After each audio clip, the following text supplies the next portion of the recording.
निवडणूक आयोगाकडून 4 टप्प्यांमधील मतदानाची नवी आकडेवारी जारी करण्यात आली आहे। नवी आकडेवारी आणि आधीच्या आकडेवारीमध्ये 1 कोटी मतांचा फरक दिसतोय। मतदान झालेल्या 379 मतदारसंघांमध्ये सरकारी 28,000 मतांची वाढ झालेली आहे। महाराष्ट्रामध्ये आधीच्या आणि आताच्या मतदान आकडेवारीमध्ये 16,70,000चा फरक दिसतो आहे। 48 तासांमध्ये आकडेवारी जाहीर करण्यासाठी कोर्टामध्ये याचिका करण्यात आलेली आहे।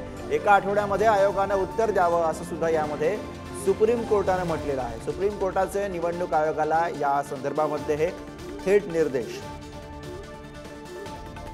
या घडामोडीविषयी शिवाजी काळे आपले प्रतिनिधी दिल्लीवरून आपल्याला अधिक माहिती देत आहेत। शिवाजी, यापूर्वी सुद्धा विरोधी पक्षातल्या नेत्यांनी विरोधी पक्षांनी यावरती आक्षेप घेतलेला होता आणि आता पुन्हा एकदा ही नवी आकडेवारी जारी झाली आहे।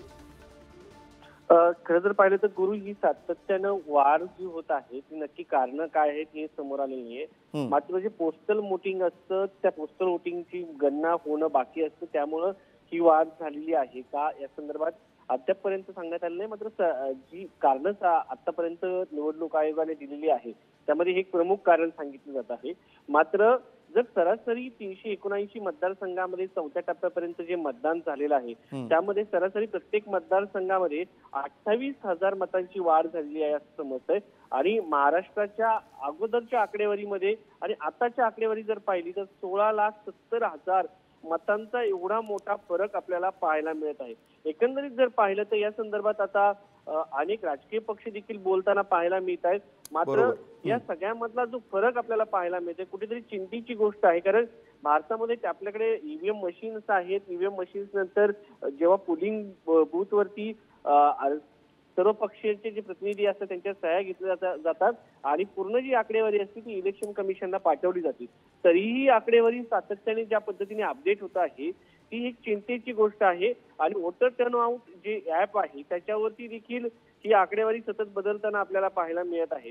त्यामुळे यामागे कारण काय आहेत हे अद्यापपर्यंत समोर आलेलं नाहीये। मात्र मतदारांच्या मनामध्ये यामुळे कुठेतरी संभ्रम निर्माण होतो आणि ही फक्त कोणत्याही पक्षाची गोष्ट नाहीये, ही लोकशाहीची बाब आहे।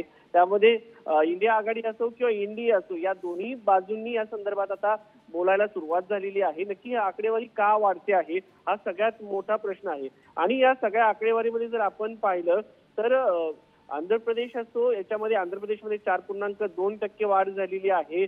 महाराष्ट्रामध्ये 2.4% वाढ पाहायला मिळते, म्हणजे 16,07,000ची वाढ आहे। केरळमध्ये 4.1% आहे। आसाममध्ये 4.2% आहे, म्हणजे 10 लाखाच्या वरती आहे। एकंदरीत जर पाहिलं तर ही आकडेवारी एकीकडे आहे। दुसरीकडे उत्तरेतील जे राज्य आहे त्यामध्ये फारसा फरक नाही असं या आकडेवारीतून पाहायला मिळते। मात्र दक्षिणेतील जे राज्य आहेत त्याचबरोबर उत्तरेतील जे राज्य आहेत त्याच्यामध्ये जर आपण तुलनात्मक बाब पाहिली तर उत्तरेच्या राज्यामध्ये मतांच्या टक्केवारीमध्ये फारसा फरक आपल्याला बरोबर आणि त्यामुळे सुद्धा एक वेगळा संभ्रम वेगळा संशय निर्माण होण्यासाठी स्कोप आहे। धन्यवाद शिवाजी या सगळ्या सविस्तर माहितीसाठी।